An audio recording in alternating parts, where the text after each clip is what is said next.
बच्चों इस वीडियो में लेसन नंबर 3 जो कृतिका है उधर रीढ़ की हड्डी उसका शीर्षक है। इसके यहाँ पर मैं परीक्षा उपयोगी आपको प्रश्न करवा रही हूँ।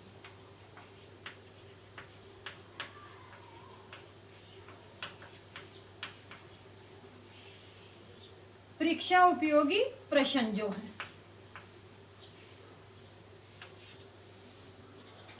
रतन कौन है वह कैसा है। प्रश्न नंबर 1,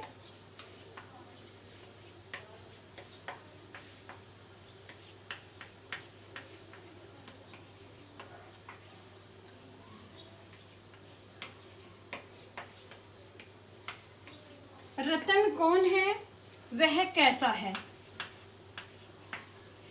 यहाँ पर रतन राम स्वरूप का नौकर है। वह बहुत सीधा साधा और भोला व्यक्ति है। बार बार गलतियां करता रहता है। मालिक की डांट फटकार सुनता रहता है। वह भुलक्कड़ प्रवृत्ति का व्यक्ति है।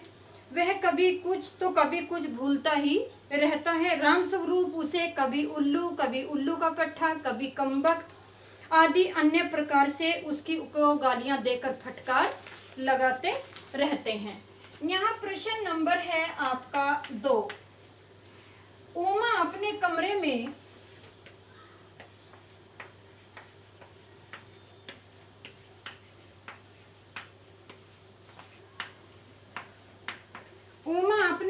में मुंह फुलाकर क्यों लेटी है।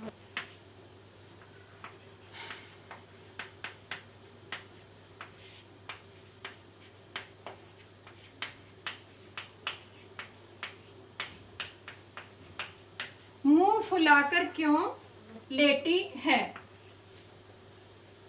उमा आधुनिक लड़की है। वह पढ़ लिख कर जीवन में कुछ बनना चाहती है। उसके माता पिता उसका विवाह करना चाहती है, जबकि वह विवाह नहीं करना चाहती। वह अभी भी विवाह नहीं कराना चाहती क्योंकि वह आगे पढ़ना चाहती है। इसी कारण वह अपने पिता की बात सुनकर, रिश्ते की बात को सुनकर अपने कमरे में मुंह फुलाकर लेट जाती है। इसके साथ साथ उमा को खूब सज संवर कर लड़के वालों के समक्ष आना बिल्कुल भी पसंद नहीं है। वह छोटी आयु में विवाह करके अपने भविष्य को चौपट करना नहीं चाहती। यहाँ प्रश्न नंबर है 3। राम स्वरूप अपनी पत्नी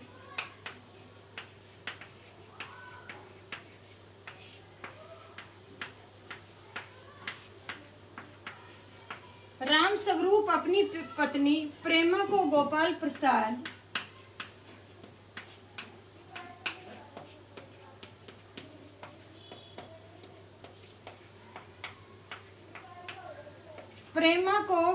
प्रसाद और शंकर के विषय में क्या बताता है।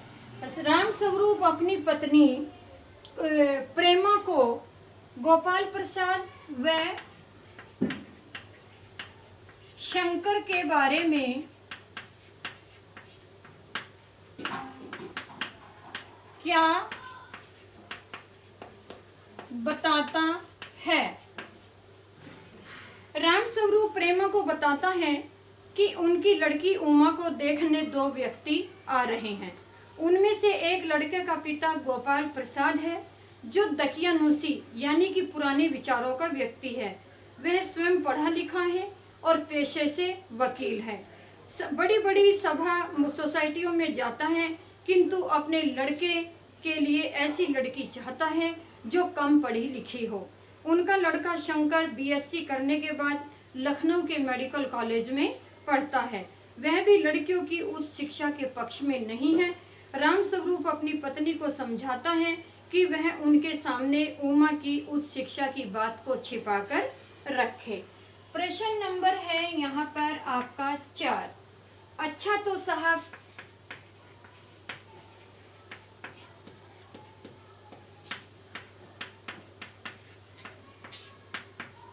तो साहब बिजनेस की बात हो जाए।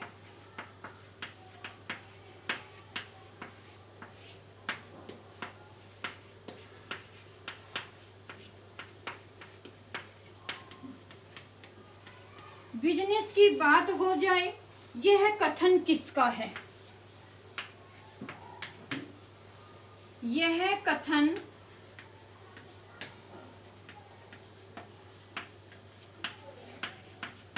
किसका है, इससे उसके चरित्र की किन विशेषताओं का पता चलता है। इससे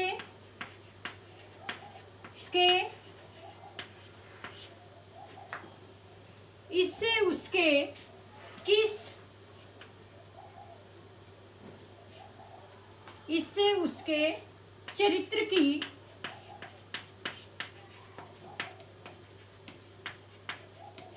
किस विशेषता का पता चलता है।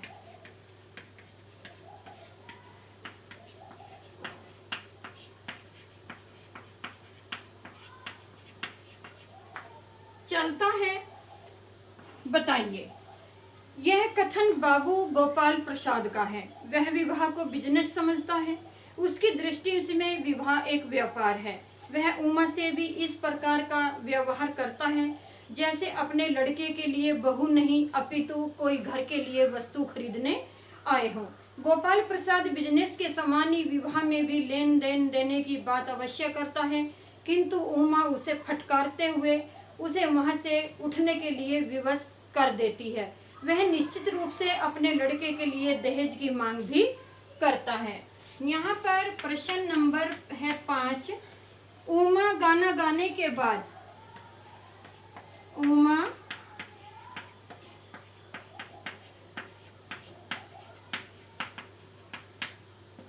उमा गाना गाने के बाद गोपाल प्रसाद द्वारा पूछे गए प्रश्न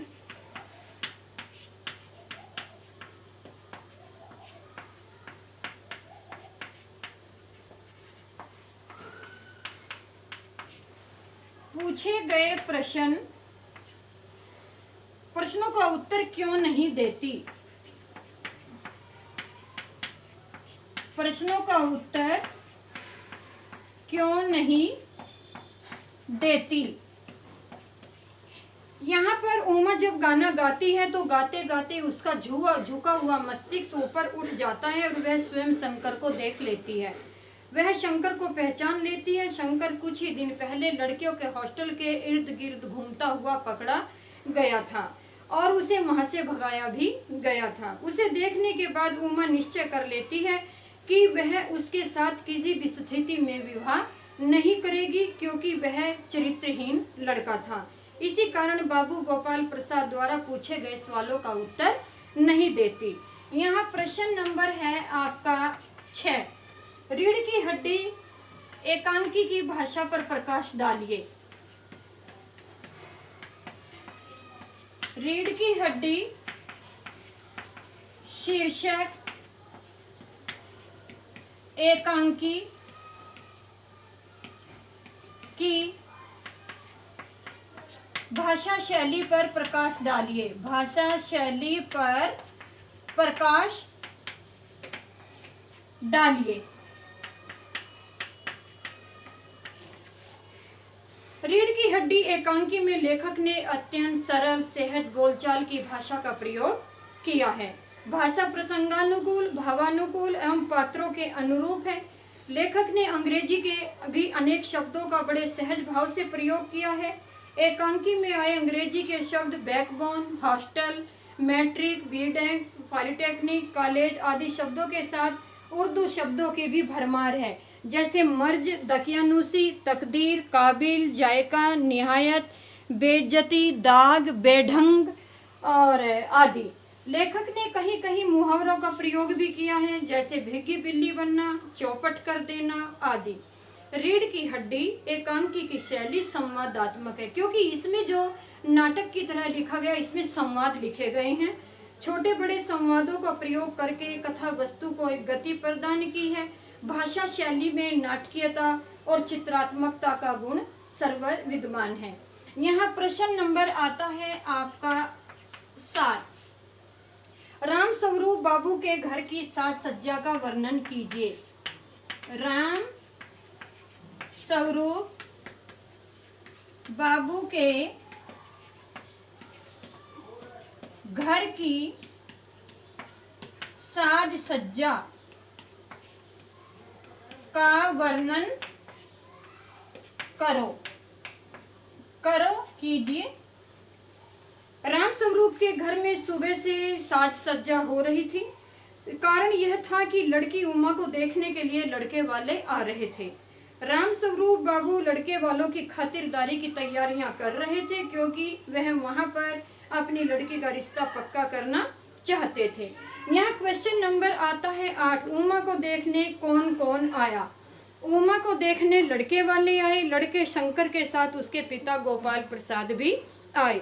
प्रश्न नंबर 9, शंकर का व्यक्तित्व कैसा है? शंकर खीस निपोरने वाला यानी कि खिसियानी तरह हंसकर बोलने वाला नौजवान है।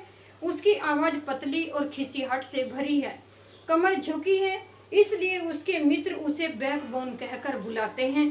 वह बीएससी के बाद लखनऊ मेडिकल कॉलेज में पढ़ता है। उसका चरित्र ठीक नहीं है।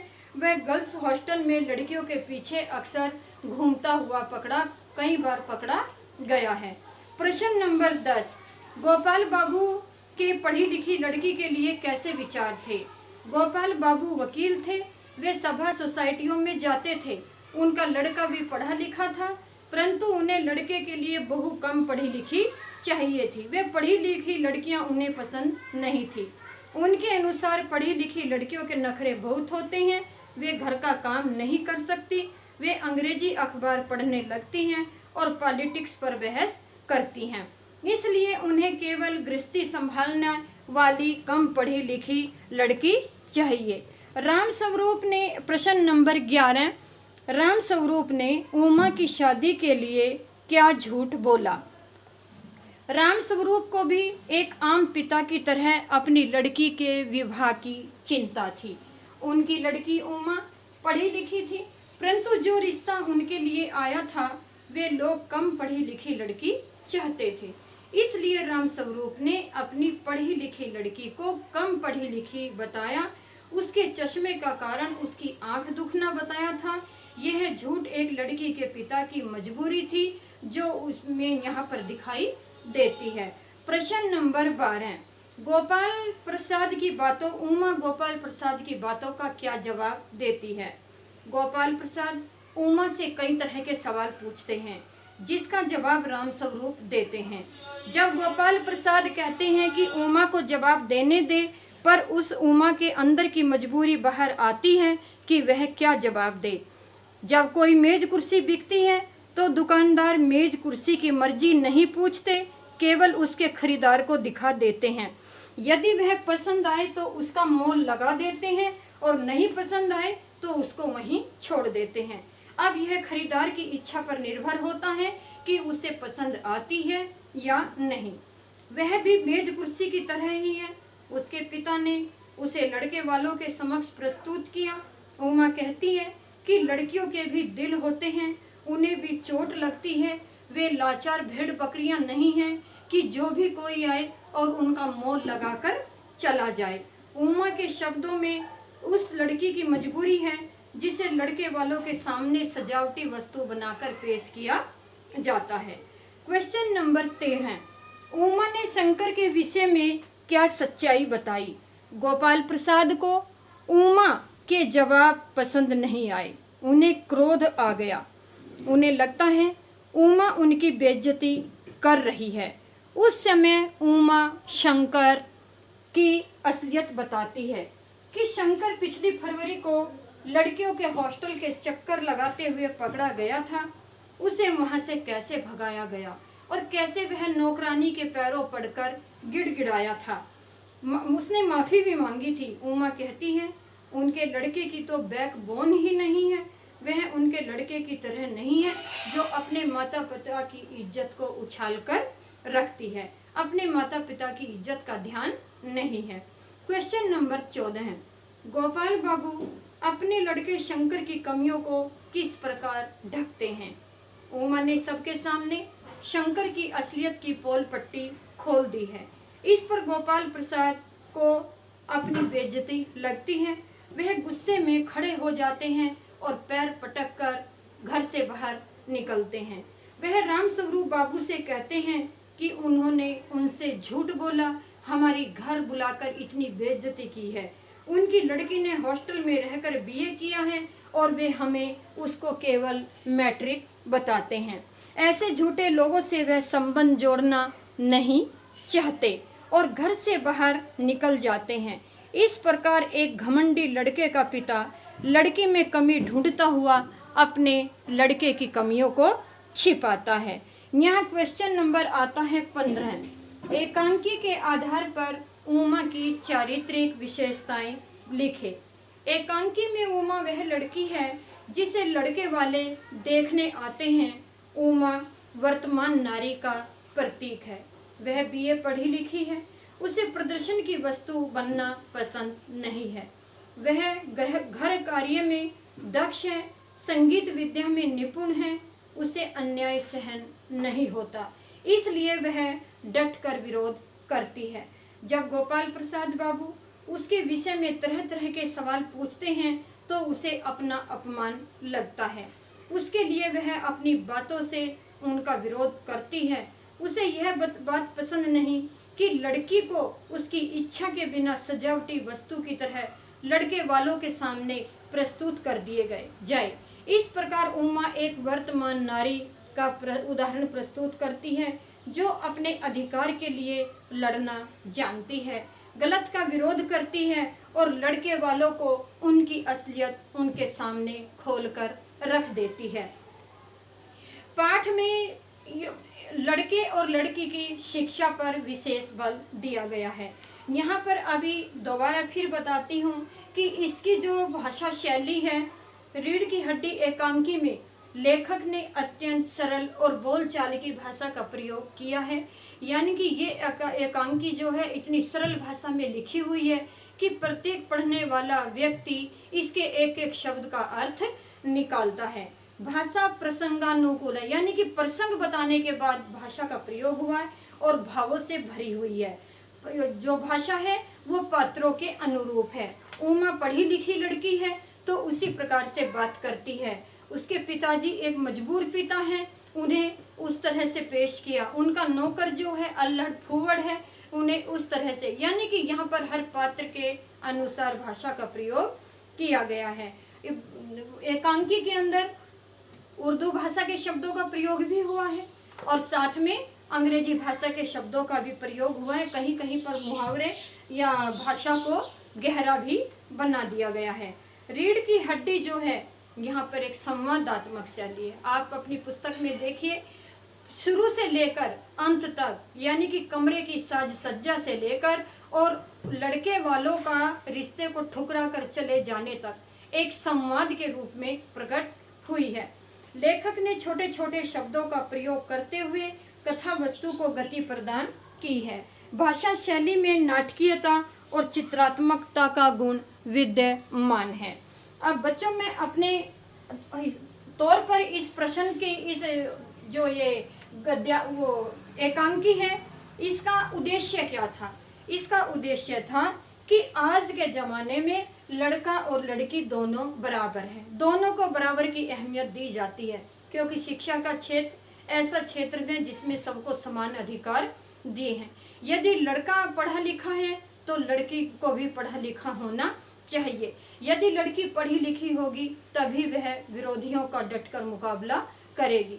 और उसके साथ साथ आज लड़की किस क्षेत्र में कम है? हर क्षेत्र में लड़की अपना लोहा मनवा रही है। हर क्षेत्र में लड़की अपने कार्य को प्रगति पर पहुंचा रही है, यानी कि अपने माँ बाप का, अपने समाज का, अपने रिश्ते नातों का, यानी कि अपने देश का गौरव भी बढ़ा रही हैं।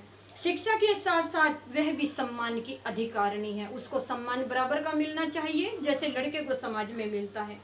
और विवाह के समय इस तरह के सवाल पूछकर उसकी मर्यादा, उसके मान सम्मान को ठेस नहीं पहुंचानी चाहिए। लड़कियां भी लड़कों से कम नहीं होती।